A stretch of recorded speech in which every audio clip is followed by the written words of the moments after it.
When you got arrested for the pot, it was big.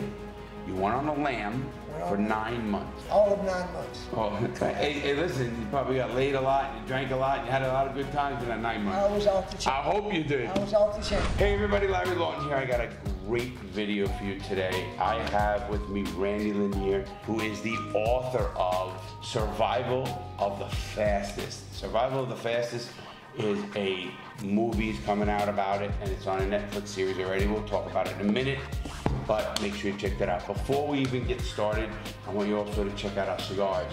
September 1st, the Crooked Diamond. It's going to be served worldwide as of September 1st. We're starting out with over 3,000 boxes, and we already have pre-sold almost that. Now we're going to get into this video, everybody.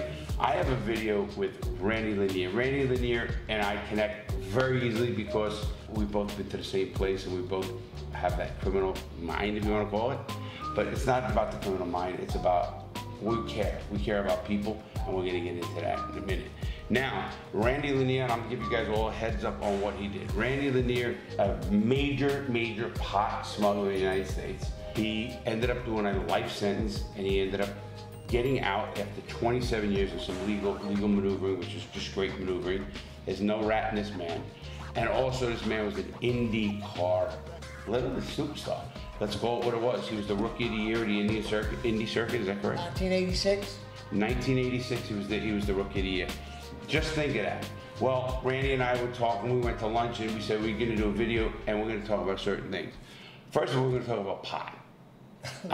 Listen, Randy, you were one of the biggest smugglers, I guess you call them smuggler. I don't even know how to call it. Is it trafficker, smuggler, importer? What is it? Smuggler, importer. Yeah. I brought loads from Colombia to U.S. Absolutely.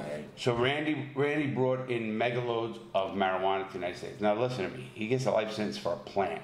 What I just said? For a fucking plant. But we're going to learn a lot about pot right now. It was a plant that they never caught. I have a dry case. They never found one bud on my case.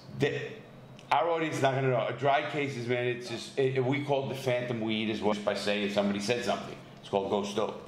Well, but Randy, in all actuality, Randy, you were one of the biggest importers of drugs in this company. Marijuana. Brought lots of loads in, right. Large scale, 165,000 pounds. Now, we're going to get in, your story is well known on my podcast, everywhere else. And please, people, go check out Netflix.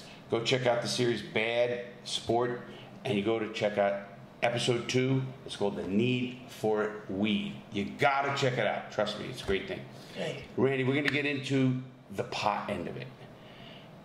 Were you always into pot, and why did you like pot? And you in the 60s. No, this is important because I got a lot of young audience now that watch this video. So I started smoking weed when I was 14 years old. Do you think that fucked your brain up? Not that I know of at the moment. I can agree. I mean, honestly. So here's the thing. I was smoking it before I even knew it was medicine. Because it is. It's a plant that heals. It's a plant that not only heals the people, but it heals the planet in a lot of ways. From just one example, taking carbon monoxide out of there. Absolutely. I also know it also regrows the serotonin in your brain from oxycodone or any of the other drugs that kill your I think it's the the happy syndrome in your brain. And Frank, you met the guy today, Frank Filiberto, the guy in the blue shirt, who is the leading pot doctor in the state of Florida. Oh, really? Nice. And he's a plastic surgeon and an ENT surgeon. So the guy has credentials. We fuck with him, you know that.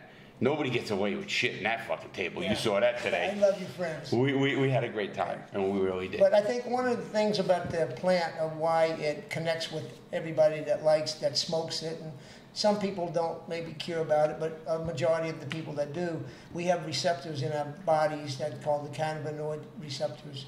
And that, with the THC and the cannabinoids that we take in when we smoke it or eat it as edibles, helps us kind of balance ourselves out. Every study that we read, now, we're all right, and that's why we're going to debate it right here, not debate it. You started smoking weed, everybody says it's burning brain cells at a crazy level. And even me, Randy, as a man who has a program, which is one of the #1 programs in the country right now, I don't support young kids just doing weed. I just don't. I mean, there has to be some Do I think it's 18? I don't think there's a magical number. I know that anybody who talks to me about illegalized marijuana, I say, wait, alcohol is 10 times worse than every drug on the fucking market. I don't give a it's heroin. But do you support a kid doing it? I'm not really into young kids smoking it. I myself started smoking it at a young age. Would I let my grandkids smoke it at a young age? Probably not. I'd rather have them become 18 years old where they can make a good choice and a good decision on their own. One of the things about it as a young smoker, it can kind of slow you up a little bit in doing things. It kind of makes want you to lay back and relax a little bit and not be so much into your game than what you're doing. But yeah, no, I would rather have someone make the choices when they're 18 or older. Colleges will say that the male brain matures at 25 and the females at 23. So why are we putting kids who are 18, 19 in war? I can get into that debate, but we're not gonna. Marijuana is what it is.